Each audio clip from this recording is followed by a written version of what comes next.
Okay, so let's finish this up. The last lecture, I kind of focused on the Middle Ages and highlighted some of the ways that the church looked at sexuality, and also how different resources show us how they viewed homosexuality and how open it was, even though we tend to perceive the Middle Ages as very repressive towards a lot of groups, at least for a short period of time when it comes to the Middle Ages. They were quite tolerant of it, and that's really the key point that I want you to take home. When it comes to the Renaissance, we tend to look at the Renaissance in a much more positive light, right? As we look at the Middle Ages as an age of darkness, whereas the Renaissance is supposed to be an age of enlightenment. When it comes to this particular subject, it's quite the opposite, right? The Middle Ages is a little bit more tolerant, and the Renaissance is actually quite intolerant. And it has to do with multiple factors, but here again, we're just kind of quickly highlighting some of the major points. There's a great book called Forbidden Friendships, written by Michael Roque, and he looks at sexuality in the Renaissance, particularly focusing on in Florence. And it's a very interesting read if you enjoy reading it. It's a good book that addresses how the Florentine community looked at it and what the city tried to do to address the subject. And here I'm just going to highlight very kind of general points of what the book talks about. So as I mentioned a minute ago, it's very much so an age of intolerance when it comes to same-sex activity. We begin to see stronger governments in places like Florence. There's an establishment of a republic.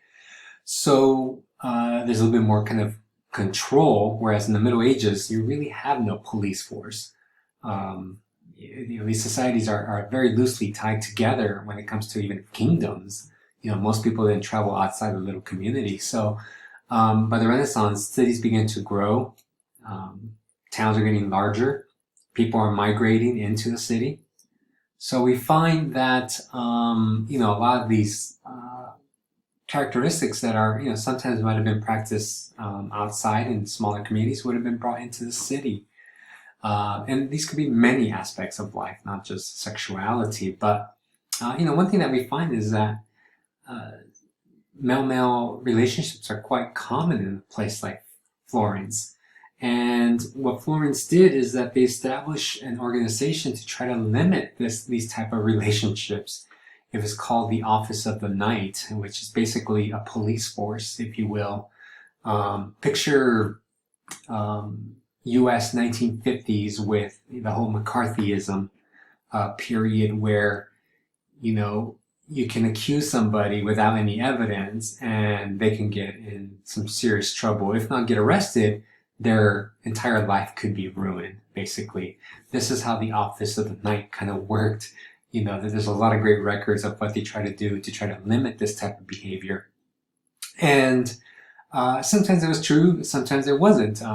Sometimes neighbors just got tired of other neighbors and they just accused them of engaging in these type of relationships to get rid of them. So, very, I don't want to say corrupt, but very complicated system that they had in place, because anybody could be accused and their lives could be disturbed, if not ruined.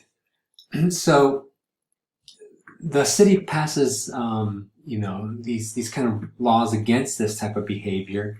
And it's quite interesting that the community wasn't happy about it, that they actually tried to do something about it. So a lot of times people credit Stonewall back in 1969 as the first kind of gay rights movement. But when it comes to history and when you talk to a historian, they're going to always kind of challenge these ideas. And it's actually on August 31st where we have history's first gay movement, if you will, even though they would have considered themselves gay. But it's the first time, 30 young men who were tired of this Office of the Knight restricting the way they lived. Something that they saw as very natural, as very much so acceptable. They felt that the city should not be able to take away. So they actually organized, and remember, these are aristocrats. These are people of noble status, of importance in the city. So they all came together to protest how the city was, limiting and if not trying to end something that they thought was okay to engage in. So just an interesting kind of factoid, right? In world and Western civilization history, in case you are interested in the subject. So what we see is a major contrast between the different ages, right? The Middle Ages, the ancient world, and even the Renaissance. So we kind of transcend a lot of centuries here. And again, looking at an overview of sexuality. But what we find is that, same-sex relationships are very common throughout history, whether they be today, 100 years ago, or even further back, right? Typically, we associate the Middle Ages as very religious, very dogmatic, very heterosexual. And the research tells us otherwise, that no, this stuff did happen. And it will continue to happen, whether you are okay with it or not. People live their lives however they want, and that's just the reality of life. So same-sex activity was very common, and not only were people engaging in it, but they were writing about it in popular culture, right, through poems and things like that. We find that in history there really wasn't a concept of homosexuality as an identity. As I mentioned earlier, it's about the 1900s where you first see the development of homosexual identities, and they tend to be fairly negative. I mentioned earlier Oscar Wilde. For women, there's a famous trial called the Alice Mitchell affair, where a woman kills her lover, and it becomes a big old scandal. Other stories like hers emerge, and they kind of associate homosexuality with murder and deviance, which is why today we associate these identities in a very negative light, right? Or maybe not today, but not too long ago, they had a very negative perception of these identities. A lot of it had to do because the way society shaped these identities. But when it comes to history, throughout history, most people would have engaged in this type of behavior for a short period of their lives and then settled down. The whole example with Florence, it talks about, in that book, it talks about how man would have done this for a short period of time, just going through a phase, if you will, and then eventually, find a wife. By the age of 35, most people needed to be married, and most men in particular, I should say. And by the age of 35, they get that out of their system, if you will, and they would have settled down with a woman and had kids, and kind of their life just kind of went on. So it wasn't a big deal to engage in these type of behaviors. So it's just part of growing up, if you will. It's in the 1900s where we see a clear division as to, you're either gay or you're not. And, obviously if you are, then it has all that negative baggage associated with it during that time.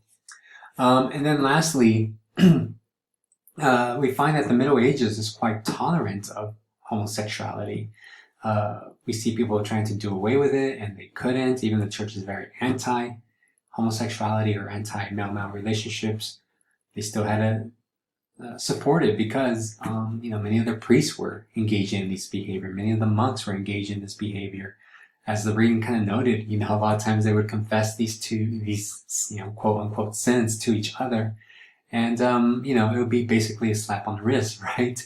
So for a period that we tend to view as very barbaric, very dark, very backwards, when it comes to this particular subject, the Middle Ages was quite tolerant of same-sex relationship. So again, this is not a question of right or wrong. I hope you're not, in academia, we don't deal with such kind of concepts when it comes to this particular subject, because you're never going to get a right or wrong type of answer, right? People did this thing, people have done it in the past, people will continue to do it. But I did want to show you, at the very least, how different periods perceive sexuality. So not just homosexuality, but all forms of sexuality, which is why I gave you the reading on prostitution, where it's the Catholic Church who is basically housing these prostitutes, right? Housing these brothels, if you will. And then you have, the Boswell article, right, that talks about all these other examples when it comes to male-male. So hopefully you found it intriguing. At the very least, you walk out with a little bit more knowledge. And this kind of concludes our conversation of sexuality. Again, if you have any questions or want to learn more about these type of subjects, always feel free to send me an email.